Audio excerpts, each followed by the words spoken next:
Hello student, welcome to Bishop Academy online classes. Dear student, in this part of video, I am going to discuss about the payment of the amount due to retiring partners. इससे पहले आप लोग admission of new partner में, जब कोई new partner का admission होता था तो वो अपने साथ गुडविल लेकर के आता, गुडविल प्रीमियम लेकर के आता था, कैपिटल लेकर के आता था, तो उसको आप बुक में रिकॉर्ड करते थे। लेकिन यहाँ पर अब जो पार्टनर रिटायर हो रहा है या पार्टनर का डेथ हो रहा है, तो उस केस में पार्टनर अगर रिटायर हो रहा है तो जाहिर सी बात है कि उसका कैपिटल पेमेंट करना पड़ेगा। जो भी at the time of retirement जो भी उसका एडजस्टेड कैपिटल का बैलेंस आता है उसको पेड आउट करना पड़ेगा, पेड ऑफ करना पड़ेगा। अब पेड ऑफ जब करते हैं आप, तो उस समय कोई ज़रूरी नहीं है कि फर्म के पास सफिशिएंट बैलेंस हो कैश, तो उसको कैश वो तुरंत पेड तो नहीं कर सकता है। लेकिन जब पेड नहीं करेगा तो यानी कि उसके अमाउंट को आपको उसके लोन अकाउंट में ट्रांसफ़र करना पड़ेगा, और एज इट एज जब बैलेंस हो जाए कैश बैलेंस फर्म के पास तो उसका पेमेंट कर देगा। लेकिन तब तक वो उसके लोन अकाउंट में ट्रांसफ़र होगा और वो फर्म के लिए लायबिलिटी क्रिएट करेगा। ये जो सिस्टम है रिटायरमेंट और डेथ का, बस डेथ के केस में क्या होता है कि उसका कोई रिप्रेजेंटेटिव होगा, कोई उसका एग्जीक्यूटर होगा जिसको पेमेंट दिया जाएगा in the place of deceased partners. तो यहाँ पर जो पेमेंट है रिटायरिंग पार्टनर का, when the amount due to the retiring partners is ascertained after all adjustment, it is either paid out in cash और transfer to his loan account. या तो उसको कैश का बैलेंस है फर्म के पास तो कैश पेड कर सकता है, या फिर उसके लोन अकाउंट में ट्रांसफ़र कर सकता है, या फिर जितना एडजस्टेड उसके कैपिटल का बैलेंस आता है आफ्टर ऑल एडजस्टमेंट उसमें से पार्टली पेमेंट वो कर सकता है, पार्टली कैश पेमेंट कर सकता है, या चेक से पेमेंट कर सकता है, या फिर पार्टली लोन अकाउंट में ट्रांसफ़र कर सकता है। मतलब ये केसेज उसके साथ हो सकते हैं। तो इसलिए फर्स्ट केसेस है if the amount is paid in cash और बाई चेक। अगर उसको कैश या चेक से पेड किया जाता है तो retiring partners capital account debit to cash और बैंक अकाउंट, यानी कि जो रिटायरिंग पार्टनर्स कैपिटल जहाँ पे आप टू बैलेंस सीडी करते हैं, कैपिटल का बैलेंस निकालते हैं, वहाँ पे आप क्या लिखेंगे, टू कैश लिखेंगे, सिर्फ रिटायरिंग पार्टनर के कॉलम को जो एडजस्टेड कैपिटल आएगा उसका। अब बाकी का जो होगा उसको टू बैलेंस सीडी करके आप क्या करेंगे, बाकी का जो कंटिन्यूइंग पार्टनर्स है, जो फर्म को कंटिन्यू कर रहे हैं रिमेन पार्टनर्स, उसका बैलेंस निकालेंगे। सेकेंड है if the amount is not paid in cash, the amount due to him will be transfer to his loan account. अगर यहाँ पर कैश में पेमेंट नहीं होता है तो उसके लोन अकाउंट में ट्रांसफर कर दिया जाता है और ये बैलेंस शीट के लायबिलिटी साइड में भी शो किया जाएगा। उस केस में retiring partners capital account debit to retiring partners loan account, ये एंट्री करते हैं। यानी कि अगर कैश पेड नहीं करते हैं तो आप लिखते हैं to retiring partners loan account, और जो रिटायर हो रहा है पार्टनर उसके कॉलम में उसका बैलेंस लिख देंगे, और बाकी का टू बैलेंस सीडी जो रिमेनिंग पार्टनर्स है, जो कंटिन्यूइंग पार्टनर्स है, उसका टू बैलेंस सीडी करके दो, मान लीजिए तीन पार्टनर है तो उस केस में क्या करेंगे, तीन पार्टनर है तो उसको आप ABC, अगर तीन पार्टनर है तो आप क्या करेंगे इसमें, अगर सपोज करिए कि C रिटायर हो रहा है तो जो ही आप पार्टनर्स कैपिटल ऐसे बनाते हैं, ऐसे ABC, ये डेबिट साइड है, क्रेडिट साइड मैंने नहीं लिया है, ये डेबिट साइड है। तो आप क्या करेंगे, इधर अगर कैश पेड करते हैं तो टू कैश अकाउंट करके, और इसमें सपोज करिए उसका 1 लाख पेमेंट आ रहा है तो 1 लाख आपने पेमेंट कर दिया। अगर इसी की जगह आप चेक से पेमेंट करते हैं तो लिखेंगे टू बैंक अकाउंट और उसको पेमेंट कर देंगे। अगर इसी चीज़ को अगर आप ना कैश पेमेंट करते हैं ना चेक से पेमेंट करते हैं तो लिखेंगे टू सीज लोन अकाउंट। अगर लोन अकाउंट में ट्रांसफर करते हैं तो लिखेंगे टू सीज लोन अकाउंट, और बाकी के जो पार्टनर होंगे टू बैलेंस CD, तो A और B का बैलेंस यहाँ पे करेंगे। जैसे मान लीजिए सपोज करें कि इसका 80,000 बैलेंस आ रहा है और इसका 70,000 है, तो आप इसको ऐसे बैलेंस करके पार्टनर्स कैपिटल क्या करेंगे, ऐसे क्लोज कर देंगे।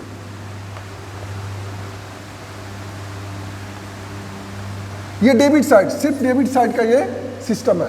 तो आप इस तरह से जहाँ पे सीज लोन अकाउंट है वहाँ पे कैश अकाउंट लिख सकते हैं या बैंक अकाउंट लिख सकते हैं, या फिर अगर उसको कैश नहीं पेड किया जा रहा तो लोन अकाउंट। अब दिक्कत है इसमें कि अगर मान लीजिए सपोज करिए कि आप पार्टली पेमेंट करते हैं, तो इसी में अगर पार्टली पेमेंट करते हैं तो उस समय सिस्टम क्या होगा।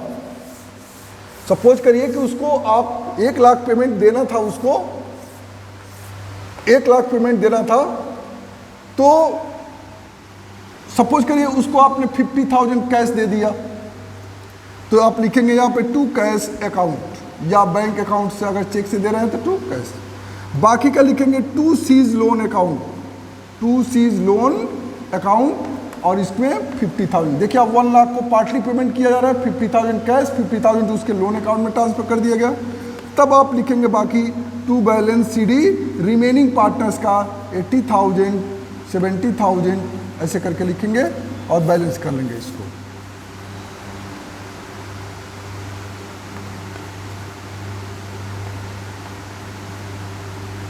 देख रहे हैं ना।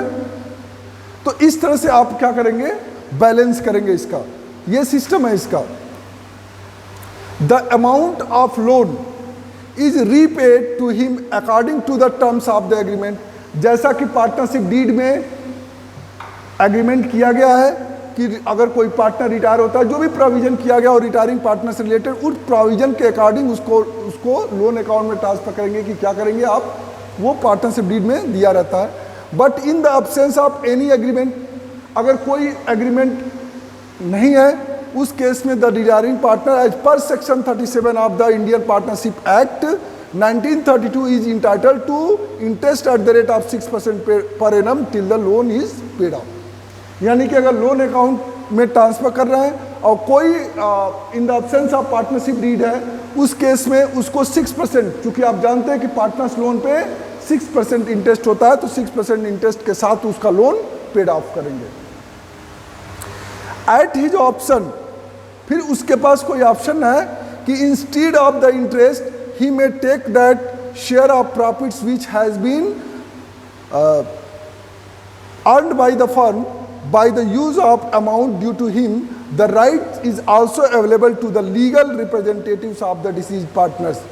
तो अगर ऐसा है, तो अगर कोई डिसीज पार्टनर्स है, अगर जब तक उसका इंटरेस्ट अमाउंट नहीं पेड किया जाता है, सपोज करिए कि इंटरेस्ट अमाउंट नहीं देता है फर्म, कहता है कि इंटरेस्ट नहीं देंगे, तो तब तक जब तक उसका पैसा उसके फर्म में रहेगा, तब तक वो प्रॉफिट में उसका शेयर मिलता रहेगा।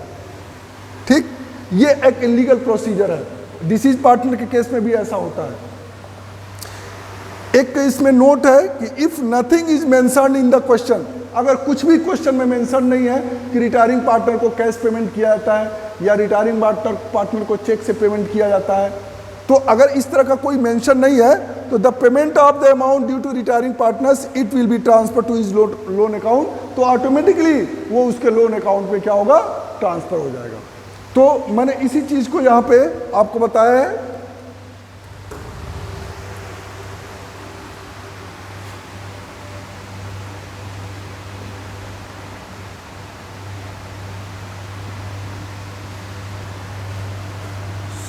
सुबह के ये आपका पार्टनर्स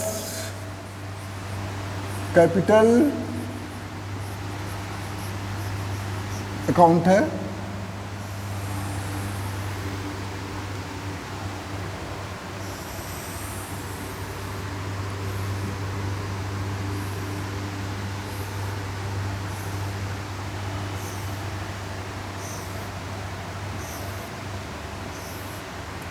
ये आपका डेबिट साइड, ये आपका credit side, ABC particulars,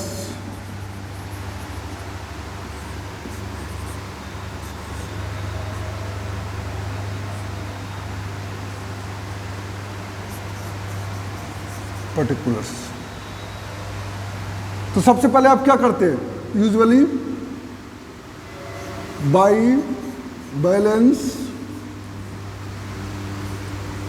BD करते हैं ना। सपोज करिए यहां पे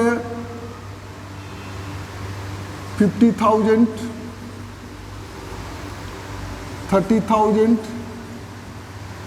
और 20,000। तो अगर कैपिटल आप क्रेडिट करते हैं, तो सपोज करिए कैपिटल आपने क्रेडिट किया, लिखा यहां पे to C's capital, C retire हो रहा है, टू सीज कैपिटल अकाउंट।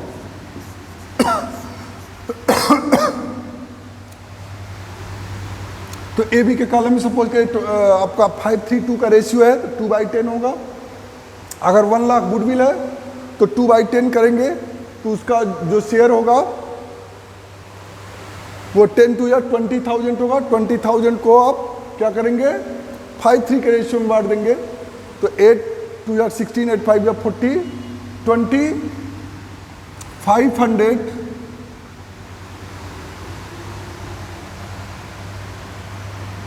12,500 इसका हो जाएगा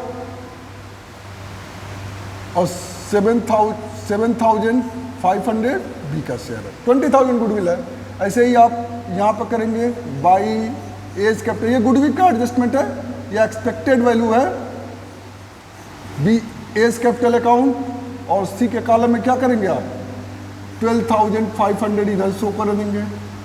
ऐसे ही बाई बीज कैपिटल अकाउंट और फिर आप 7,500 शो कर दिए। ठीक है। अब मान लीजिए कोई और रिजर्व है आपका बाई जनरल रिजर्व, तो उसको आपने तीनों पार्टनर में आपको शेयर करना है। अगर सपोज करिए वो 30,000 है या 1 लाख का आपका रिजर्व भी है तो आपका क्या हो जाएगा 50,000, 30,000, 20,000 ये आपने कर दिया। सपोज करिए कोई रिवैल्यूएशन नहीं है तो आपने यहां से क्या किया बैलेंस निकाला। ये कहता है कि रिटायरिंग पार्टनर्स को कैश में पेमेंट किया जा रहा है तो आप इसको बैलेंस कर लेंगे। ये 20-20, 40, 40-20, 60,000 और ये 30-30, 60,000, 50-50, 1 लाख। 1 लाख हो गया। से आप इधर भी कर लेंगे।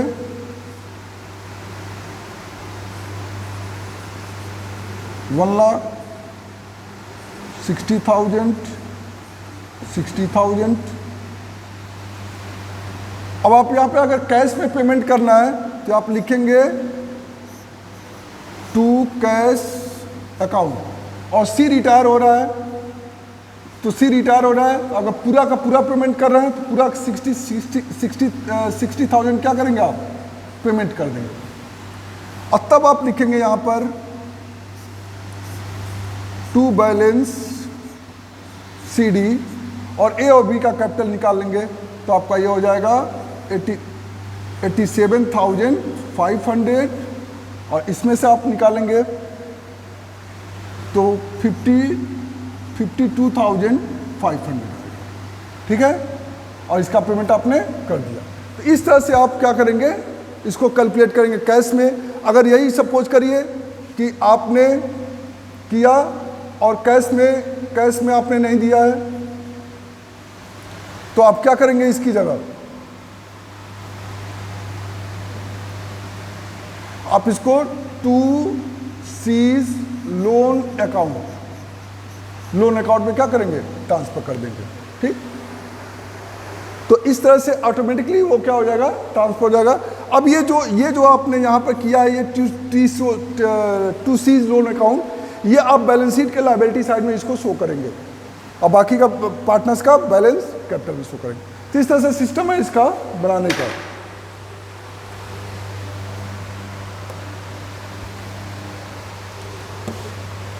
Thank you. Have a nice day. If you have any confusion, then you may ask questions on Google Classroom या WhatsApp.